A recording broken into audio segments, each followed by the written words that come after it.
미국이 토마호크를 바닥냈다. 일본이 패닉에 빠진 진짜 이유. 오프닝.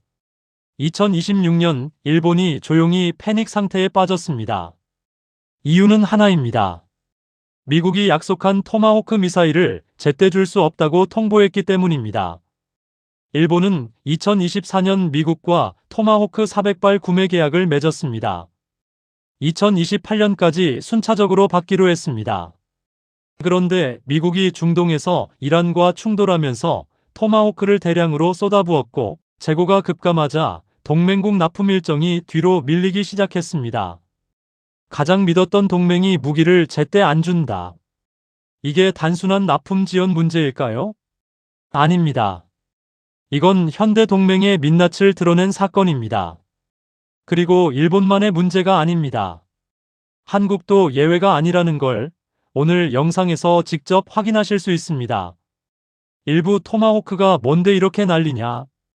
먼저 토마호크가 어떤 무기인지 짚고 넘어가겠습니다. 토마호크는 미국이 만든 순항미사일입니다. 사거리 약 1600km, 지상의 목표물을 정밀하게 타격합니다. 미국이 전쟁을 시작할 때 가장 먼저 날리는 무기, 이른바 전쟁의 신호탄으로 불립니다.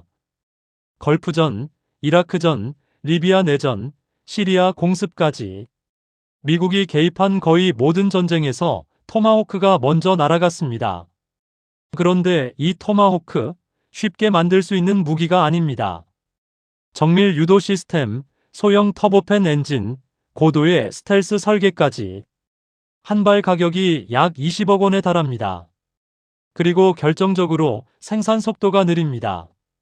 레이시온이 연간 생산할 수 있는 물량이 한정적인데 전쟁에서 수백 발을 한꺼번에 쏴버리면 재고가 금방 바닥납니다. 바로 지금 그 상황이 벌어진 겁니다. 이부 중동에서 무슨 일이 있었나? 2025년 미국과 이스라엘이 이란의 핵시설을 공습했습니다. 이 작전에서 미군은 토마호크를 대량으로 소진했습니다. 전문가들은 이 충돌로 미국이 2년치 토마호크 재고를 단기간에 써버렸다고 분석합니다. 2026년에도 미국-이란 긴장이 이어지면서 소모는 계속됐습니다.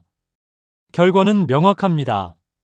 레이시온의 생산 라인이 따라잡지 못하는 속도로 재고가 줄어들었고 미국 입장에서는 당장 자국 전선에 쓸 미사일도 모자란 상황이 됐습니다. 그러자 워싱턴은 도쿄에 조용히 통보했습니다. 약속한 납기를 맞추기 어렵다. 일본 입장에서는 청천벽력 같은 소리였습니다. 왜냐하면 일본은 토마호크를 단순한 무기가 아닌 국가안보 전략의 핵심 축으로 설정했기 때문입니다.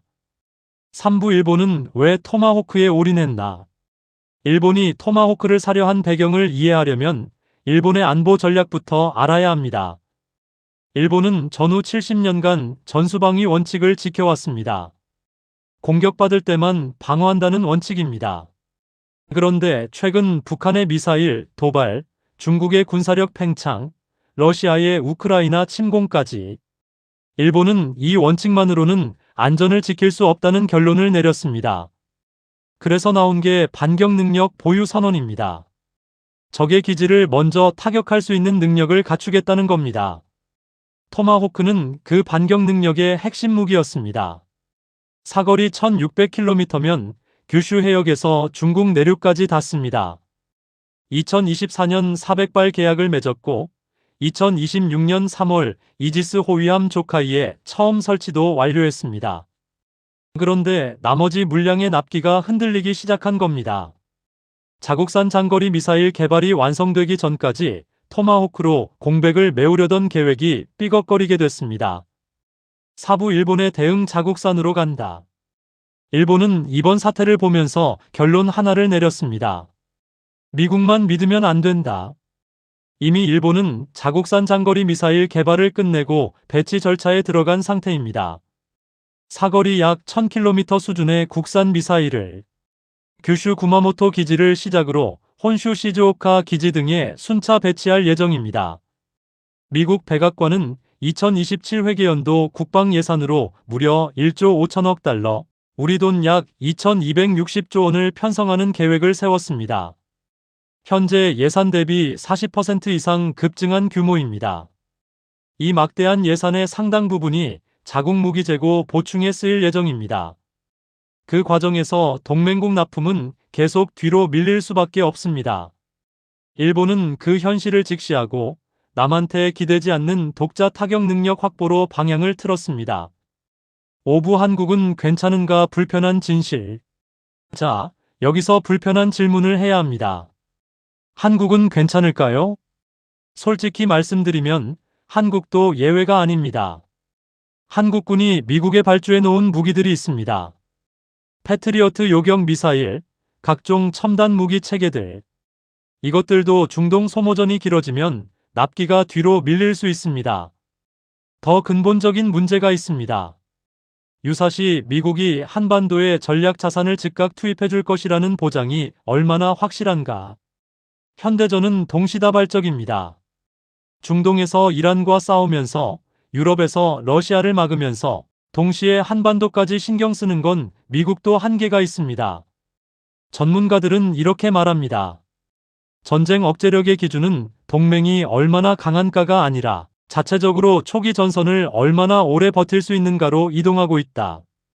한국이 독자적인 미사일 전력, 자체 탄약 재고, 국산 무기 양산 능력을 키워야 하는 이유가 바로 여기 있습니다. 육부 이게 K방산에는 기회다. 그런데 이 상황, 한국에게 기회이기도 합니다.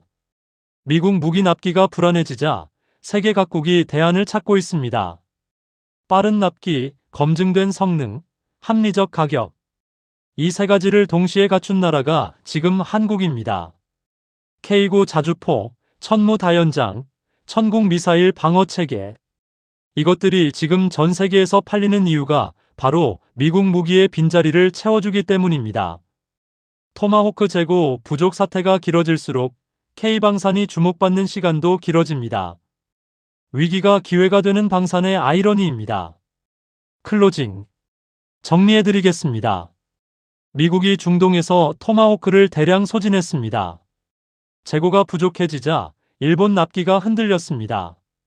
일본은 자국산 미사일 개발을 서두르기 시작했습니다.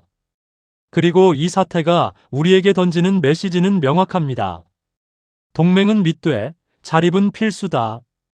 가장 강한 동맹국도 자국 이익이 최우선입니다.